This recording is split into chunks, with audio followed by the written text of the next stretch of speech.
मैंने कहा, मुझे एक पत्रकार ने पूछा, प्रधानमंत्री जी कह रहे एमएसपी था, है और रहेगा, आपको यकीन क्यों नहीं होता? मैंने कहा, पत्रकार महोदय चलिए मैं यकीन कर लेता हूं, 15 लाख आपके खाते में आ गए? बोले नहीं आए। मैंने कहा, आज 2 करोड़ नौजवानों को रोजगार मिल गया? बोले नहीं मिला। मैंने कहा, जीएसटी से दूसरी आजादी मिल गई? बोले नहीं मिली। मैंने कहा, नोटबंदी से देश की तकदीर बदल गई? बोले नहीं बदली। मैंने कहा, 4 साल में 1 रुपए भी गन्ने का दाम बढ़ा क्या?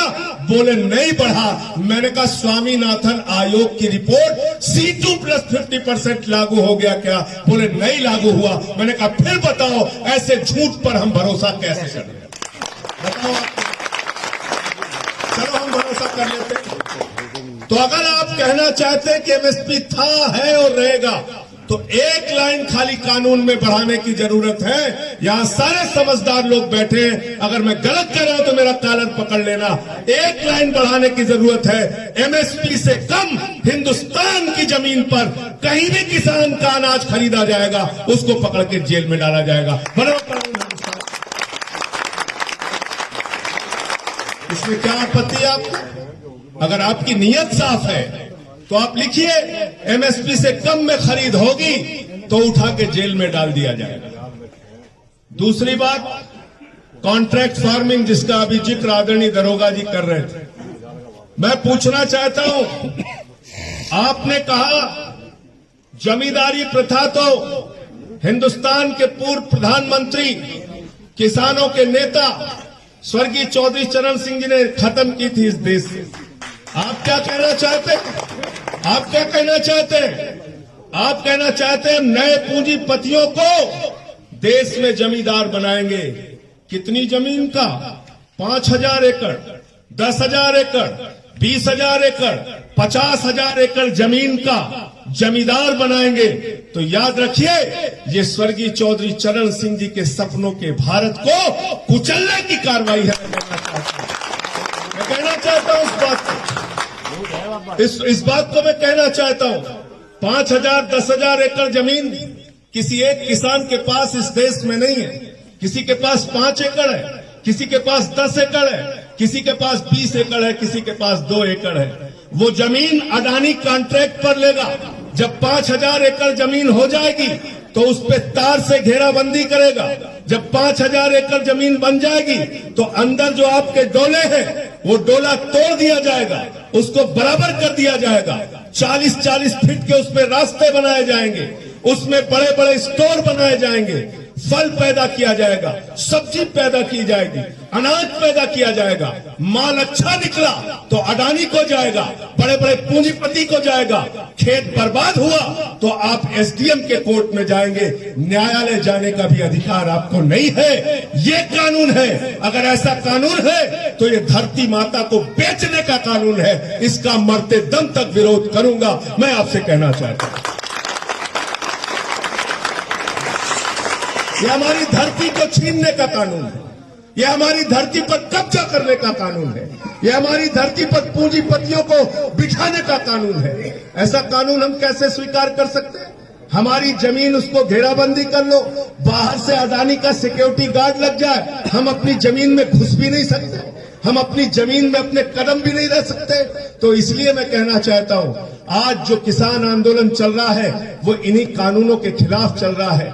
अनलिमिटेड स्टोरेज, असीमित भंडारण की छूट हिंदू धर्म में कहा गया, इस्लाम धर्म में कहा गया, सिख धर्म में कहा गया, ईसाई धर्म में कहा गया, हर धर्म में कहा गया। अगर समाज में लोग भूखे हैं तो अनाज कभी भंडार करके अपने घर में मत रखना। जमाखोरी पाप है, लेकिन उस पाप को पुण्य करने का काम इस सरकार ने किया। असीमित भंडारण की छूट, यानी सस्ते में आपसे गेहूं खरीदा जाएगा, सस्ते में आपसे चावल खरीदा जाएगा, सस्ते में आपसे फल और सब्जियां खरीदी जाएंगी, उसको बड़े बड़े भंडारों में रखा जाएगा। जब बाजार में उसकी कमी हो जाएगी तो महंगे दामों में आपको बेचा जाएगा। जमाखोरी को, कालाबाजारी को, महंगाई को हिंदुस्तान की सरकार ने लीगलाइज कर दिया है, वैधता प्रदान कर दिया है। बताओ इस कानून का विरोध होना चाहिए कि नहीं होना चाहिए? और 90 दिन से देश का किसान सड़क पर, उस किसान के साथ आप क्या कर रहे हैं? पहले पानी की बौछारें कर रहे हो, फिर लाठियों से पिटवा रहे हो, फिर आंसू गैस के गोले छोड़ रहे हो, फिर उनको खालिस्तानी कह रहे हो। अरे किसको खालिस्तानी कह रहे हो? शहीद आजम भगत सिंह के वंशजों को आप खालिस्तानी कह रहे हैं, जिन्होंने जलियांवाला बाग कांड में अपने प्राणों की आहुति दी। वो खालिस्तानी नहीं, हिंदुस्तान के किसान हैं। उनकी बात को 1000 बार तुमको सुनना पड़ेगा। अब जब राकेश टिकैत जी का आंदोलन चल रहा था गाजीपुर बॉर्डर, वहां पे घेराबंदी करा ली 28 तारीख, हमला करने की तैयारी थी। चौधरी अजीत सिंह जी ने बात किया, दिल्ली के मुख्यमंत्री ने बात किया, रात में 2 बजे पानी का इंतजाम, शौचालय का इंतजाम किसानों के हक में दिल्ली की सरकार जो कर सकती थी वो हमने किया, और हम आगे भी खड़े रहेंगे। और मैं कहना चाहता हूं, मैं बहुत खुले तौर पे आपके बीच में कहना चाहता हूं, चुनाव आए तो एक वोट मत देना, ये मैं आपसे कह के जा रहा हूं। लेकिन आपकी लड़ाई लड़ता रहूंगा, ये भी दोबारा कह के जा रहा हूं। वोट के लिए नहीं आया, वोट आप जिसकी मर्जी आए देना, लेकिन ये कानून आपके खिलाफ है। इसको गर्दन काटने तक अगर मुझसे पूछा जाएगा तो मैं बोलूंगा, और मेरे खिलाफ जो भी आप बात करना चाहते हैं, आइए सामने बात कीजिए। आप अपने हितों को समझने के लिए तैयार नहीं। कुछ लोग आके आपको जो भी समझा जाए वही मानने के लिए तैयार। कह रही है सरकार किसानों को बिल समझ में नहीं आया। मैंने कहा मोदी जी, किसानों को ये बिल समझ में आ गया है, ये आपकी प्रॉब्लम है। बगड़ैल बिगड़ैल बिल की, बगड़ैल बिगड़ैल बैल की नाक में नकेल डालने वाले किसान को मूर्ख मत समझना। उसको ये बिल समझ में आ गया है कि ये बिल उनके खिलाफ है, और जब तक ये तीनों काला कानून वापस नहीं होता तब तक हमारी लड़ाई, हमारी जंग किसानों के साथ मिलकर जारी रहेगी।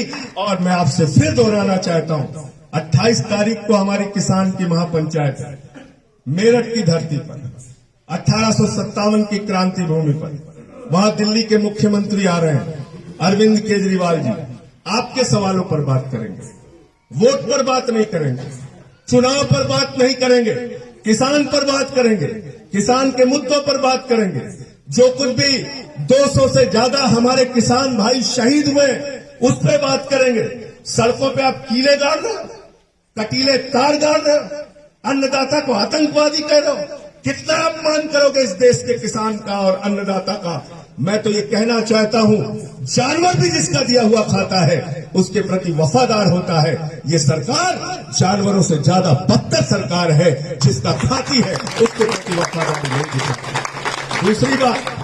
दूसरी बात, अभी बजट आया है, हमारे देश के प्रधानमंत्री कह रहे हैं 4 क्षेत्रों को छोड़कर सब कुछ बेच देंगे।